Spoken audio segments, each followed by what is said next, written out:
In this intriguing story, we delve into the thoughts of a 31-year-old woman who finds herself captivated by her 56-year-old neighbor. Though their interactions are friendly and light, she can't shake off her deeper feelings for him. Balancing attraction with respect, she explores the complexity of her emotions while wishing for a connection beyond mere friendship. I often fantasize about my neighbor who is 25 years older than me. I, 31, find my neighbor 56 very attractive. He's not conventionally handsome, but he's rough and rugged and tough. We chat when we see each other, but nothing too deep. He is on and off with his long-term girlfriend, and currently they've been split up for 4 weeks. They live separately. Last year, he did some housework for me. He asked my mother whilst I was out how old I was, and when she told him, he said I was too young for him, and it was a shame. He said it in a humoured way. Every day, he watches me in his window, where he sits and smokes a cigarette, walk to my house the same time every day.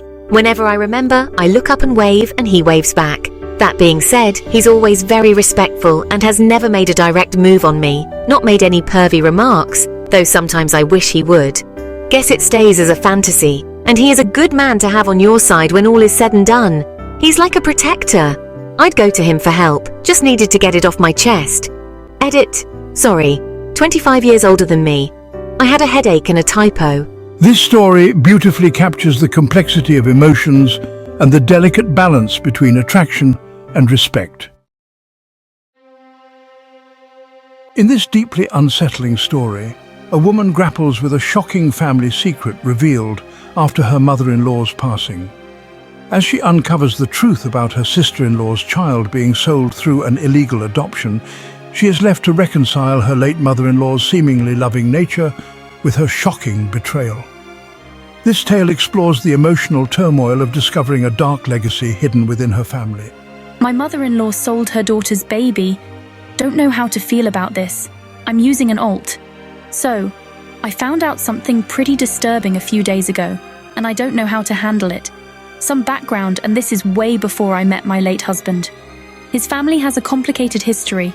His sister was 19 when this happened. She came home pregnant, and the mum wanted her to give up the baby for adoption. She wouldn't help her at all. My mother-in-law is a staunch Catholic.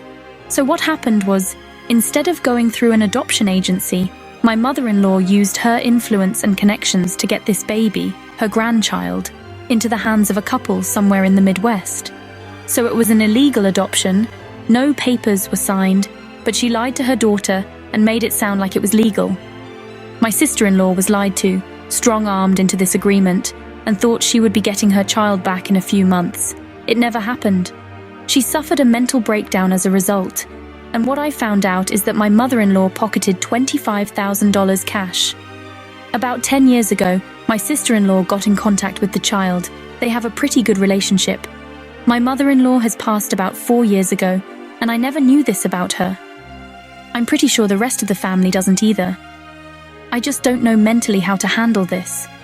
My daughter doesn't know how to look at her grandma in the context of this. She was always a great, supportive and loving person towards my child. But I can't help but think her love is conditional, because look at how she treated her own flesh and blood, and it gets worse. My mother-in-law stayed in contact with the adoptive family and with the grandchild, at least when she was young. She was there for her communion and a few birthdays.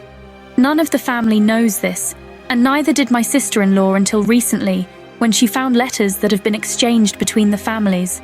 I'm just leveled. I can't imagine telling my daughter that she would have to give up a child if she came home pregnant. I would welcome her and make room for the baby. I don't know how my mother-in-law ever reconciled this mentally with herself. It's bad enough that she lied repeatedly to her daughter, but the fact that she also pocketed thousands of dollars for this illegal, unofficial adoption? Just unforgivable. This story highlights the emotional turmoil and the struggle to reconcile love and betrayal within a family. In this poignant story, an American man shares the heartbreak of being separated from his Mexican wife due to unexpected immigration challenges. After enjoying countless adventures together in Canada, their hopes for future visits are dashed when the Canadian government rejects her application for a visitor's visa. Despite a solid travel history and the desire to create cherished memories, They find themselves navigating a complex and frustrating system that feels utterly unjust.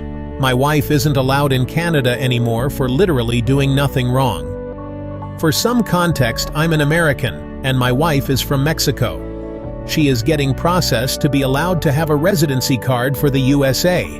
So beginning in 2021, she would visit Canada since they would allow Mexicans an ETA, electronic exemption, from needing a visa. What did me and my wife do with that? Since my wife couldn't visit the USA due to pending status, she would fly up on a $100 plane ticket from Cancun to Ontario, and we would have the time of our lives. We would stay in giant national parks, go sled riding in the snow, dine on poutine and various Canadian dishes, visit French Canada to visit cathedrals, transit to Europe, stay in nice hotels. Well, all good things must come to an end. On February 29, 2024, the Canadian government scrapped the program, and we were devastated. About 6 months had gone by, and we figured since she had been to Canada 10 times for short stays, 1 to 2 weeks, Canada would have no problem giving her a visitor's visa. Well, we sure were wrong. Canada refused the application despite her having $3,000 in the bank, good travel history, and wanting to celebrate Halloween and fall activities in Canada. I hate it when people do the right thing and still get screwed over by things outside our control. It's sad, and we are devastated by this. This story poignantly captures the struggle and heartbreak of navigating a complex immigration system. In this candid story, a young woman grapples with the challenges of maintaining her friendship with a single mother who feels left out but struggles to engage. Despite her efforts to include her friend in social activities, she faces frustration when the conversations fall flat and her friend remains disengaged. As she navigates the complexities of friendship, parenting, and personal dynamics, she reflects on the emotional toll of trying to keep the connection alive while feeling drained by one-sided efforts. It's not my fault you got pregnant at 17. Am I wrong? Update. I posted this a few days ago and it has an update. I'm 21 female and my friend is 23 male and my best friend is 22 female. My best friend had her gorgeous little girl at 17. She's a stunning little thing, but of course is a lot of responsibility. Of course, being a single mum, it's harder to go out and hang out with friends. So we agreed that Saturday is the time she can go out and let her hair down, and the kid's dad stays to watch the toddler. I try my best to invite her out as much as possible, buy her drinks, tickets, spend time with her. Me and our mutual friend drive to pick her up from her house. He stays sober so he can drive back and drop her off, which he will happily do just so we all spend a little quality time. But when we do invite her out, she's very whiny.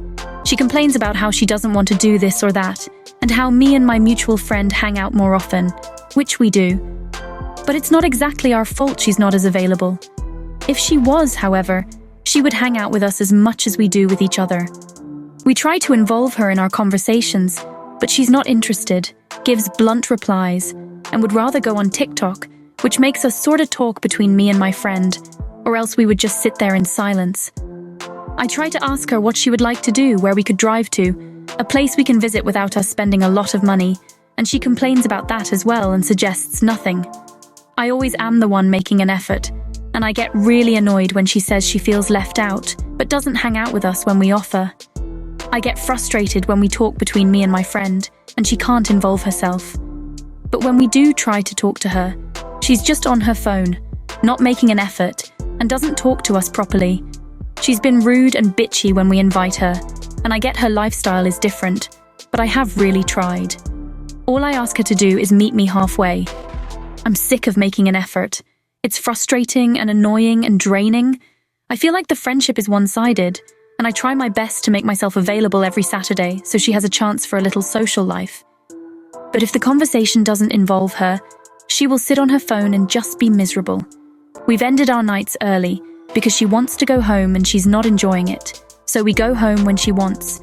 She says she feels left out, but doesn't want to go out. She makes no effort but wants to go out more, but suggests nothing when I do give her options. It's just become so much harder than it needs to be. This story sheds light on the emotional toll and frustration of maintaining a one-sided friendship amidst the complexities of life and responsibilities.